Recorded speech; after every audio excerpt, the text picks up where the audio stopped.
News Center 7. Police call this a game changer. More departments like this one in Washington state are using drones to catch criminals and respond to emergencies. The goal is to gain almost immediate intelligence well before officers can get there. It goes around 42, 43 miles per hour. And we also can go from direct point to point, so you're not going through traffic. Police also use the drones to find missing people. With the aircraft's thermal camera, the drones can even drop off life-saving medication like Narcan. However, many people, including the ACLU, are concerned that the drones will invade people's privacy. Last year, we saw how these drones can help here in the Miami Valley. Miami Township turned to daily drone operations to help keep the community safe. They used their drones more than 100 times in 2023. One of them came in handy after a theft reported at Walmart. The drone operator was able to give officers on the ground real-time updates, and within minutes, 4 officers cornered them in. News Center 7 now has body camera video of officers arresting a man they said pretended to be a police officer. This couple told News Center 7 earlier this week they knew something was wrong when they pulled onto I-75.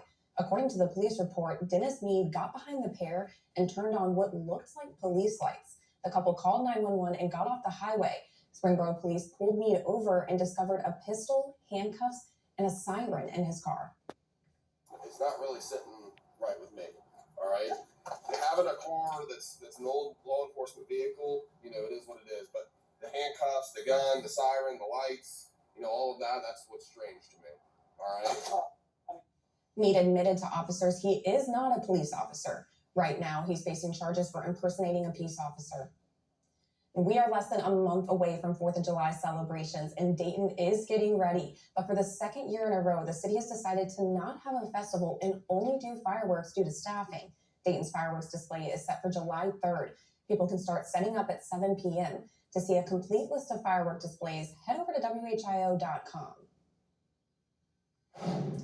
Weather specialist Nick Dunn joins us with your Storm Center 7 forecast, and you were just telling me that we may get a little bit of a break with the heat, not much? Just a little bit. It's enough to at least cool things off just a little bit. Now, we've been in a really hot stretch the last week or so. In fact, we've had 6 straight days of 90 degrees or more, but it's been a while since it's been this hot. Let's take a look. The last time that we had at least 6 days in a row of 90 degrees or warmer, this is the longest stretch going back to July of 2020, and that stretch back in was 7 consecutive days. So it'll be nice to see the heat wave come to an end tomorrow. We're not forecasting 90 tomorrow, certainly middle to perhaps upper 80s, so that'll still be warm for us, but at least we're going to avoid that 90-degree reading for the time being. Out in Pickwood this evening, roads are dry for the time being. Traffic is moving well, but it is still a bit on the steamy side. Enon checking in at 79. Springboro, 85 degrees there. Urbana even still checking in the 80s this hour at 81 degrees. I want to show you satellite and radar. We've got some clouds filtering through that's helping to keep us warm. Also, a bit of a breeze out the southwest late this evening, also helping to keep us warm.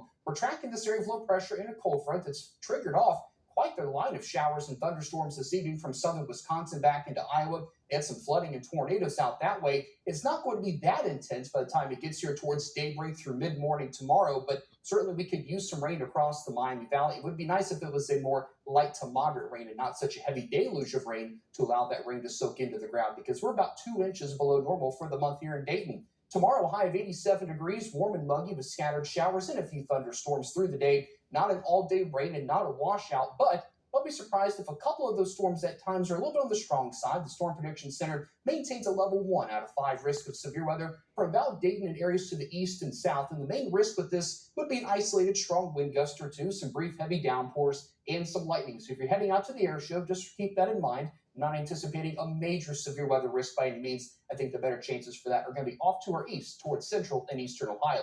Let's break down Futurecast to help you time out that line of storms. So clouds increasing through the overnight. Even at 1 o'clock, we're still in the upper 70s. So despite the fact that the heat advisory is canceled, it's another warm night for us. And here comes this line of showers and storms. It looks pretty intense there at 5:30 in the morning, but it is weakening as it comes through. So by 9:30, 10 o'clock, most of that is gone for the most part. Now we get into the afternoon, you add in a little bit of sunshine, and a few scattered showers and thunderstorms may develop. And it's 1 or 2 of those that may really give us the best chance of an isolated strong wind gust. That is gone as we get towards late Sunday night and early Monday morning. And look at Monday morning's temperatures in the 60s for most of us. That's going to feel a lot more comfortable than those overnight lows in the 70s that we've been experiencing.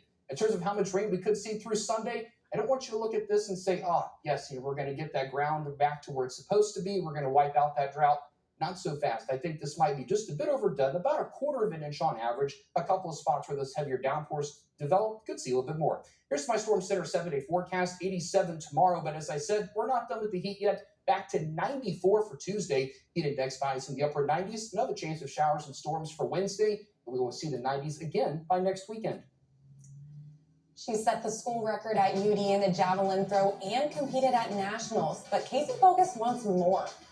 I mean, it's been a dream since I was a child. How her time at UD has helped prepare her for a shot at the 2024 Olympics.